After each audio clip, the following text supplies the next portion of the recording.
patuloy na nagbibigay serbisyo. Pag-asa at saya. GMA Regional TV. Kapuso ng bawat Pilipino.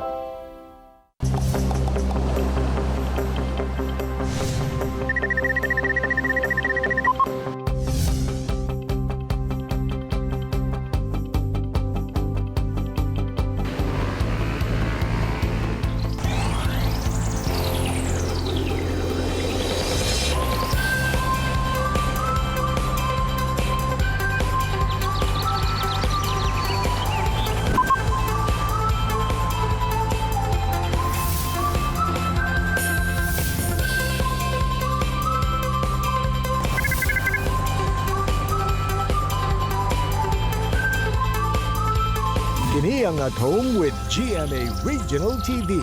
Good morning sa atong mga kapuso all over Mindanao. Labi na sa mga taga-Kabakan ug Mlang sa Cotabato Province. Mayong buntag say. Mayong buntag Sabjil, ato sa bigrit og good morning ang atong mga kapuso din sa General Luna ug Del Carmen sa Surigao del Norte Province. Ang mga kapuso gawas sa TikTok ug baking.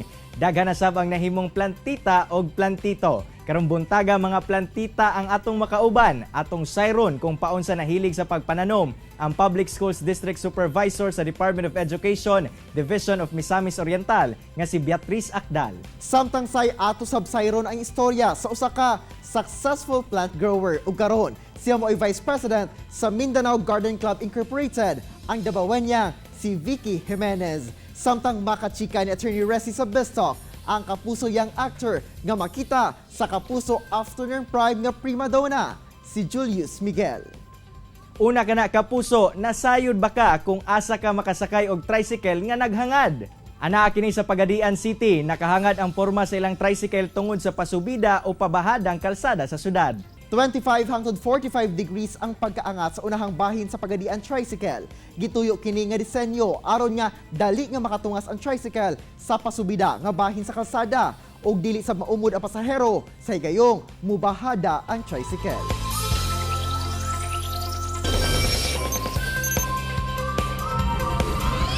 Mga kapuso, atong makauban karong buntaga ang Public Schools District Supervisor sa Department of Education, Division of Misamis Oriental, si Beatriz Akdal. Atong sayron kung paunsa kaya siya nahimong certified plantita.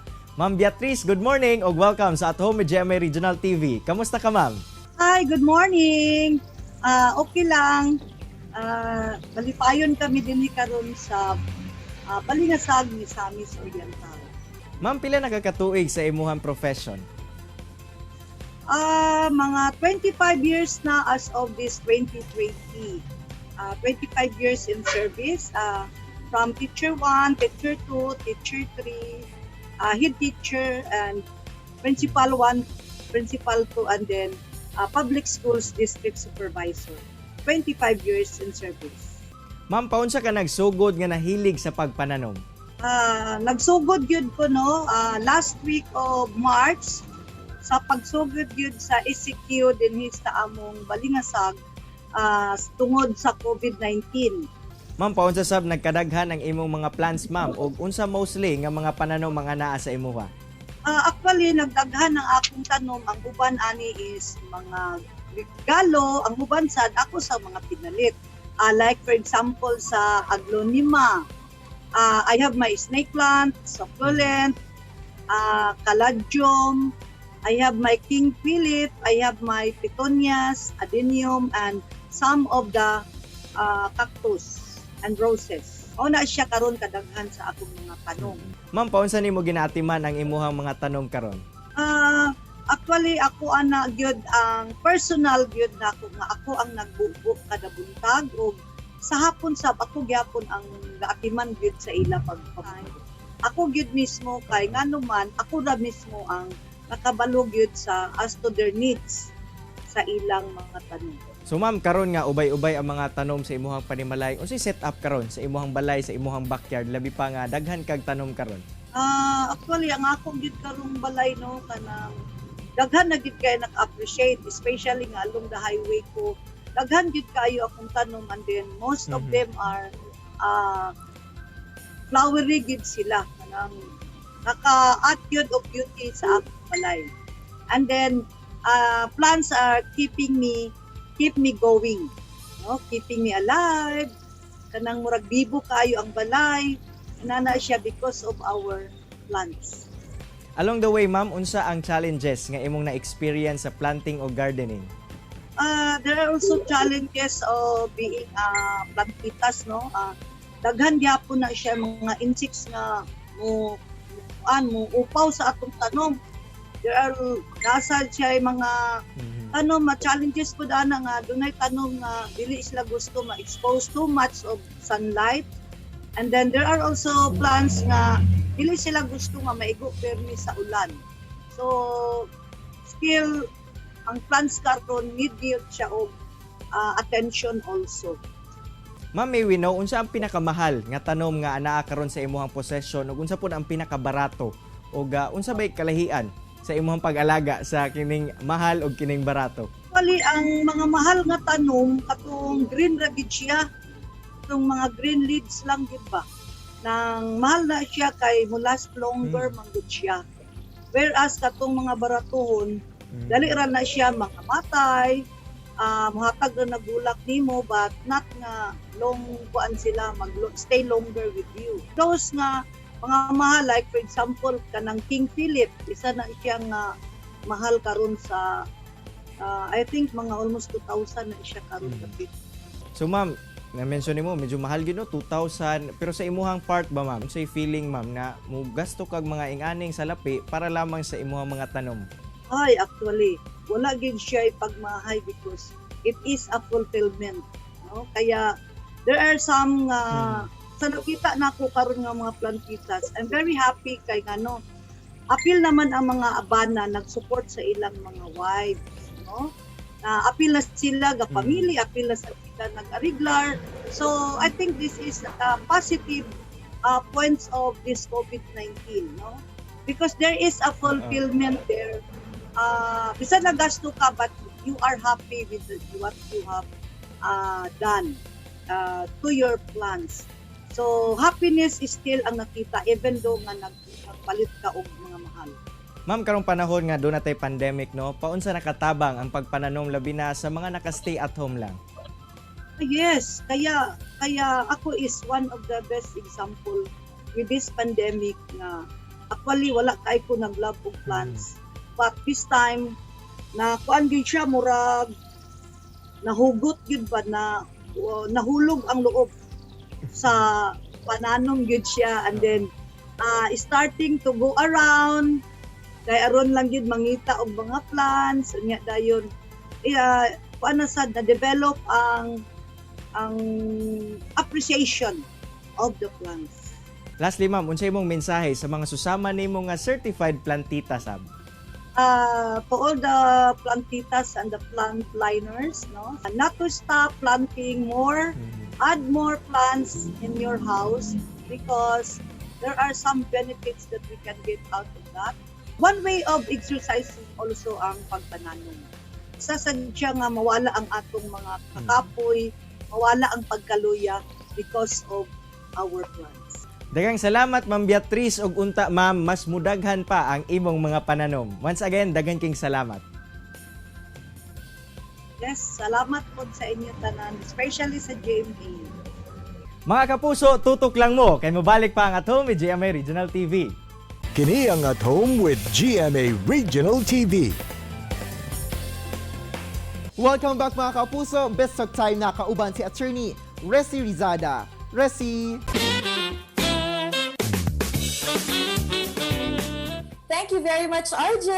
It's this time na sab, mga kapuso. This morning, makauban nato si Uno sa Prima Donnas. Wala kundi si Kapusong Julius Miguel. Maayong buntag, Julius Miguel, and welcome sa At Home with GMA Regional TV. Kumusta ka na and are you doing well? Yeah, maayong buntag sa iyo sa diha sa Mindanao.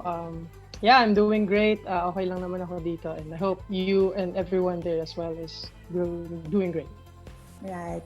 Okay lang naman kami. Syempre, ano yung mga activities mo nung nag-community quarantine? Anong pinagkaabalahan mo naman? I learned a lot of new skills, especially parang guitar, a lot of practicing singing, yun usually ang ginagawa ko. Tapos nagtanaw ako ng mga movies, Netflix, ana ra gid.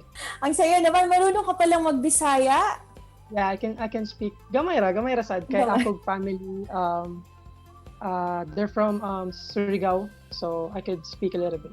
Baka pwede naman nating batiin, mag-hi ka naman sa mga tanang taga Surigao. Napapanood tayo doon. Hello sa diha sa Surigao. I hope that everyone's fine. Inyong galingon diha. Nakapag-stay ka na ba sa Surigao? Oo, nakapagbakasyon Yeah. ka ba doon? Nakakapagbakasyon naman din ako doon before, back then, when everything was okay. At syempre ito, Julius Miguel, you started sa showbiz at a very young age. At kahit nag-aartista ka, you still managed to continue your studies. Kumusta na? Graduate ka na ba ng junior high school? I recently graduated in junior high school. It's also very impressive, no? Lalo na marinig namin na may artista na nagko-continue pa rin ang studies nila. On your part naman, gaano ka-importante yung pag-pursue mo ng education mo while at the same time managing your career, no? For me kasi, I wanna live in the moment. Parang, gaya ng, that's why I'm so thankful kasi binibigyan ako ng GMA ng maraming opportunities. And hindi naman kasi lahat din nabibigyan ng opportunities. Studies are just there. Pero syempre, hindi mo naman siya kailangan pabayaan. Kung kaya mo pa siyang gawin, why not? And I have a lot of dreams and hopefully na ibigay naman sa akin yun ni God soon in the future. Pero I have to prioritize things then, and I have to know when to do it and when not to. So yun lang naman. So I feel like studying is one of the best knowledge or skill that you could harvest in your young or your youth. So, dapat talagang gawin lang muna yun. Kaya nga, on that note, I wanted to ask, ano ba yung course na gusto mong i-take up?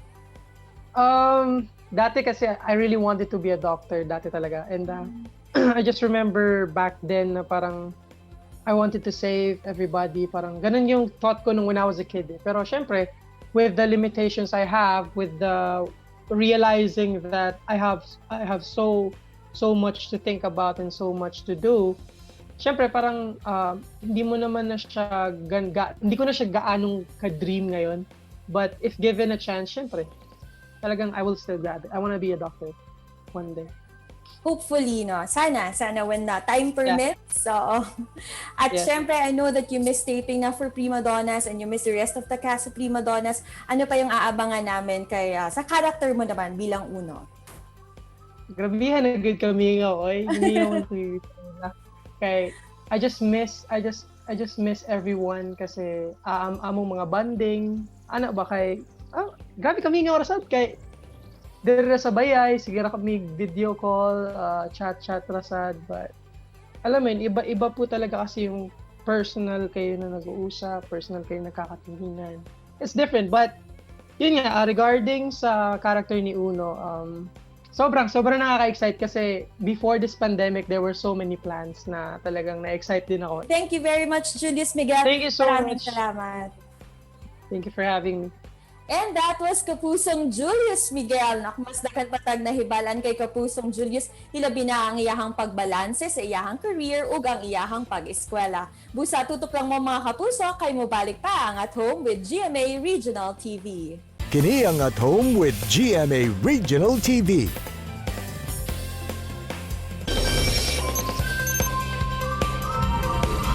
Mga kapuso, atong makauban karon ang Vice President sa Mindanao Garden Club Incorporated ug Chairman sab sa The Greenery Plant Center, si Vicky Jimenez. Ma'am Vicky, good morning ug welcome sa At Home with GMA Regional TV. Kamusta ka, ma'am? Maayong buntag, Argel. Maayo po. Kaloy sa Diyos. Thank you. Good to hear that, ma'am. Ma'am, pila na kakatuig nga plant grower ug paunsa ka nagsugod sa imong pagkahilig sa pagpananom? Nagsugod ko og hilig sa pagpananom. Siguro mga over mga 35 years siguro. Kay kining housewife ta, niya akong husband kay negosyante man to. Naa siya'y kuan nga pagka-housewife dapat naa lang sa balay to take care of the children. And so, aside from cooking, pagluto, so kanang pag-alaga og mga bulak, so I started from cuttings, mangayo sa mga silingan, until magpalit-palit na hasta nga nagdaghan and so it became a business sooner. Ma'am, unsa nga mga pananom ang mostly anaa sa imuha karon? Klase-klase ng mga ornamental plants, but most especially nagakuan ko sa mga collector's item. Ibig sabihin kana siyang mga medyo pricey, kumbaga medyo mahalon nga ginapamalit sa mga collectors. So parehas na mga naga-trending karon ng mga tanom na mao nay ginaadtuan nila karon diri sa akong garden. Ma'am, kay lagi sagad ana alang sa balay, unsa ba ang mga plants nga maayo pang indoor? Daghan, like for example, ang number one nga pinaka highly recommended as indoor plants kanang gitawag nila og kanang snake plants, di ba? Or mother-in-law's tongue or sansevieria. Ang scientific name niya is sansevieria. Kay tungod kuan siya, mo-absorb siya mga toxins, mga bad air sa sulod sa balay, and it's low maintenance. Dili nimo kinahanglan siya diligon, siguro once every 2 weeks or once a month.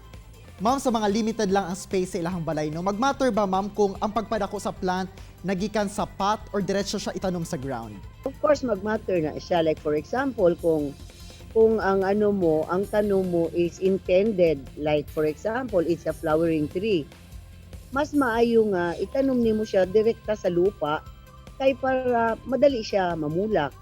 Pero kung containerized lang siya na nakapaso, medyo malangan siguro siya, madugay ang iyang pag-bloom. Pero kung naka-direct sa lupa, lalo na kung dako man ka og space, so it would be best nga i-direct to the ground siya. Alam mo, kung gamay lang, limited lang ang space, daghan man may mga, actually, mga kauban karon diri sa kuan kanang floriculture industry. Backyard lang na sila, backyard gardening. Ang imo lang himuon, magkuan lang ka og kanang patong-patong na mga stand siguro para mas daghan kang mabutang. And kung containerized gardening ka, mas siya, mas madali mo ma-maintain siya because naka-containerized. So madali siya i-fertilize, madali at saka movable. Kumbaga pwede nimo i-transfer anytime kung asa. Ma'am, na ay mga plants nga daw ginapasagdan lang sa balay sa una, pero karong daghan na og nangita og mga tanom, perti di ay mahala ang presyo kung ibaligya, labi na ang mga ornamental plants. Paunsa ba, ma'am, ang pricing para sa mga plants nga pwedeng ibaligya og paliton pod? Actually, kana sa mga tanom nato, no, there's no such thing as an old plant. Kay tanan mga tanom, nagabalik lang ang uso ana nila.